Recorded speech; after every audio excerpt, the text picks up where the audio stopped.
Supreme and Kate Moss. It's one of the most iconic designs from Supreme's past. Maybe just as iconic, if not more, than Supreme X Kermit the Frog or 3 6 Mafia. In this video, I'm going through a wonderful write-up by our boy Supreme Drops, going behind the design of Kate Moss X Supreme, the history that spans over 20 years of collaborating with the brand. We're going to talk the history, the hype, and of course, the modern pieces that we are getting this week for week 14 of Fall/Winter 2024. So if you guys want to learn more about Kate Moss X Supreme, you want to see my takes on what's dropping this week, then join me in this video as we go back in time over 20 years of history of Supreme and the world famous English model Kate Moss. Let's go.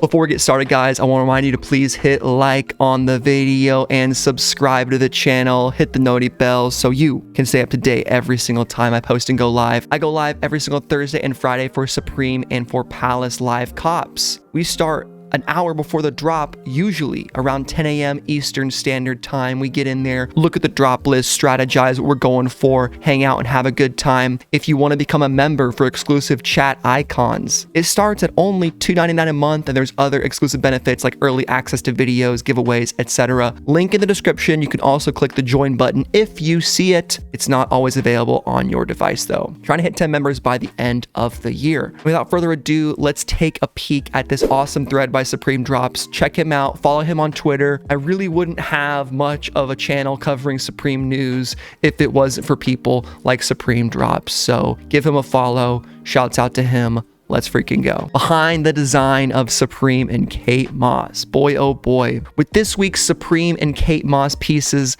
let's revisit their prior collaborations and explore how the two are connected. Kate Moss is a close friend of Supreme, having collaborated with this brand multiple times on various projects. And Kate Moss, one of the most famous and recognizable figures of fashion as a model, began her career in 1988 when posing for John Giuliano, and later went on to work for most of the most famous fashion houses and designers. I think today supermodels might be a little bit overshadowed by like Instagram, TikTok, all that bullshit. But back in the day, if you were the face of Vogue magazine, it was a huge deal and really could captivate you from that level of just an average attractive woman to being like worldwide famous. And that's pretty dope that Supreme was able to tap Kate Moss and get her in on the mix. But what's funny is that maybe they didn't always get her explicit permission or perhaps collaborate with her directly when we get into the very first item that they released. I suppose I'll show you guys what that looks like right here. Well, here is that 2004 shirt for the 10th year anniversary featuring Kate Moss. And you can see the very obvious inspiration from 1994 Calvin Klein ad. It's really the exact same picture, but with a Supreme logo stuck right there on the front. Something Supreme wouldn't do today. I do love seeing this stuff because it really shows where Supreme was at 10 years ago, or longer, I guess. 2004 was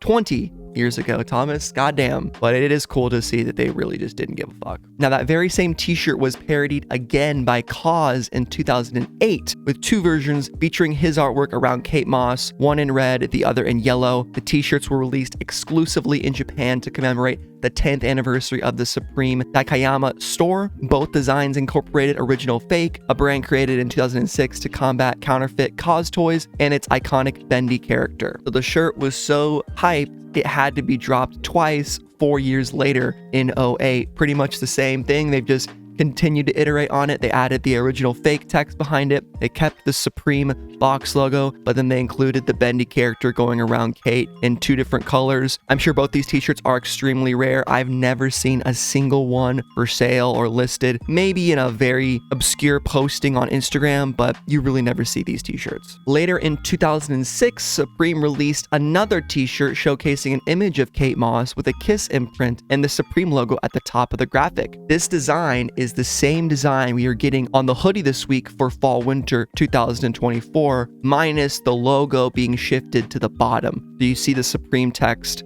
on the top behind Kate. In that picture, Supreme has now been moved to the bottom, and we are getting different colors. But this is a really sick design. It's amazing that Kate Moss got so much love before her iconic photo tee, which we are about to get into, that released in 2012. How much of this stuff do you guys know about? And if you learned something new, be sure to comment it down below. And if you comment, well, you gotta like and also subscribe. Come on, guys, let's be real here. Finally, right? We finally get to the iconic photo t-shirt. Spring summer 2012, probably what I would call the beginning of the modern era of Supreme. I think that's okay to say. We could probably separate it into different categories. I'm probably a little biased on this era because this is about 1.5, 2 years before I got into Supreme. So I kind of saw some of this stuff from the outside looking in, but here it was, the highly sought after Kate Moss photo tee, shot by Alistair McClellan for the spring-summer 2012 campaign to build anticipation. A series of posters featuring the design were wheat pasted across city streets ahead of the season's launch, and we saw those posters behind me at the intro of this very video. Absolutely love this design. It just brings the iconic photo tee of the person wearing the box logo and brought it up a notch, I think. We had the 3-6 Mafia shirts before this. We had even Mike Tyson before this. Plenty of other examples, but now we were getting a sexy lady with a sweet cheetah print coat draped over her box logo, smoking the cig, just looking kind of apathetic, a little indifferent. There's something about this t-shirt that really screams Supreme. It perfectly encapsulates the melding of pop culture, skate culture, streetwear, and boils it all into a $40 t-shirt available in different colors with a big screen print on the front. I love it, and I'm sure most of you do too. We've reached the end of the thread, and with this week's new Supreme and Kate Moss items, which piece stands out to you the most? And of course, let's look at all those new items right now, but minus all of the new ones, which of the old ones did you guys like the most? For me personally,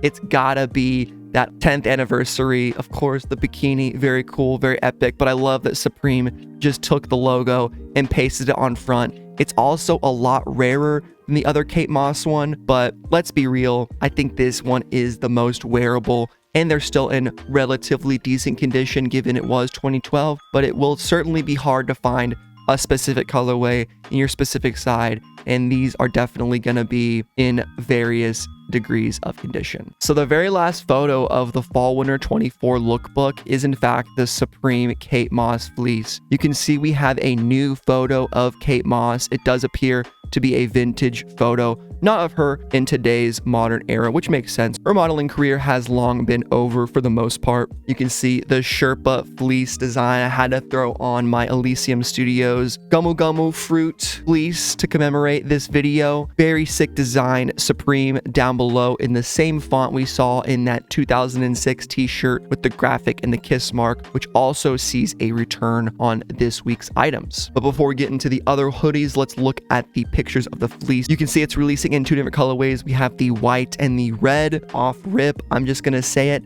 I think the white one is the one to go for. It's got the panda look to it. I think it looks incredibly sick. The front looks oh so dope. Might be a little hard to take care of, but it was the first iteration of this design that we saw in the lookbook. Now I will say, that being said, the red one still does look pretty sick, and I might end up going for both of them myself, but the graphic I believe looks way better on the white one and has just a much easier time being read and being observed. But I love the front of this. It's very simple. It's got no Kate Moss on it. It's got Supreme on both of the zippers. This piece is going to be incredibly hard to get. I recommend if you guys want to get an ACO slot, hit up my boy Reup23 on Instagram. I'll put a link in the description. If you want a slot, I believe it's $15. Get it while it's hot. He'll help you out. Next, we have the Kate Moss hooded sweatshirt. We see the same exact design that was featured in that photo t-shirt we saw in 06, but again, the Supreme has been moved from the top to the bottom, which I think does look a little bit better. It frees up some of the white space around Kate's head. Probably just a better design graphically in some dope colorways. I think the best one to get from these would probably be either gray because it's pink. I like the pink logo, or maybe black, but I don't know what the olive or burgundy looks like. Olive and burgundy have been doing pretty okay. I do think this is gonna be one of the easier items to get, so if you're worried about the blanket selling out or the fleece selling out or you don't want them, I would go for one of these hooded sweatshirts. I don't think they're going to fetch the same amount of resale, and I definitely believe one colorway will stand above the rest. That's just typically how it is on items that release in 5 colorways. So do your own research, make your own best decision. And at the very end, we will give some estimated prices on all of these items. And last but not least, surprisingly, we are getting a Supreme Faribault Woolen Mill Kate Moss throw blanket. Faribault blankets, I believe it's Faribault. I think it's a silent LT. I'm not great at pronouncing French words, but there it is. The same design colorways as the fleece pullovers, which I think is really nice. I might give it to the red blanket for this one, given it is a blanket and not something you're gonna wear, something you're gonna cozy up with on the couch. We don't get a lot of these Supreme blankets, usually one per season, and typically in the fall winter. I think this is going to be extremely collectible and probably highly sought after. It's going to be very expensive, and I'm not sure what the resale value would be like. I would recommend going on to StockX, eBay, Grailed, and looking at previous Supreme Faribault blankets. We've had some before, so you can maybe get an idea. A very cool item indeed. And before we get out of here, let's get into the price estimates, which I do say estimates because they are subject to change. $368 for the Faribault blanket. Expensive, classy, exclusive. Don't sleep on it, or literally sleep with it, if you know what I'm saying. It's a blanket. That's a blanket joke. $238 for the fleece seems a little bit low, but I could see it go for this. I would have guessed $248, but that's just me. Could be wrong. And the hoodies are probably the most accurate at $168. I could easily see it going that way. But there it is, folks. The Supreme and Kate Moss collaboration for week 14 of fall winter 2024. Pretty amazing collab. I think this is one of the best drops of this season. It's featuring an iconic Supreme item of the past. We are seeing this resurgence of Supreme going back to the archive, and in my opinion, more often than not, giving it the respect it deserves. Like we saw last season, the return of Kermit the Frog and Supreme on the Gore-Tex jacket, and people were clamoring to get it. The bots were out. It was a crazy drop, and now that piece is reselling for double retail. It's nuts. I think this week won't be as hype as Kermit, given the fact that it's spread among 3 items, but I do think it's going to be a similar type of drop. I have a lot of subscribers that have been messaging me about this drop. A lot of people are very positive about it. I think the fleece jacket is going to be the item to go for. So if you want to get a bot, I recommend it for this week. I really do. And overall, just the hype feels like it's building for this week, which is cool to see as someone like me who makes these videos and covers Supreme. But what do you think about the history of Supreme and Kate Moss? Is there anything new you learned in this video? And again, shout out to Supreme Drops for the awesome thread summarizing the history of these two. I'll catch you guys in the next one with the full drop list, and then later Palace week 8. Catch you guys later. Peace.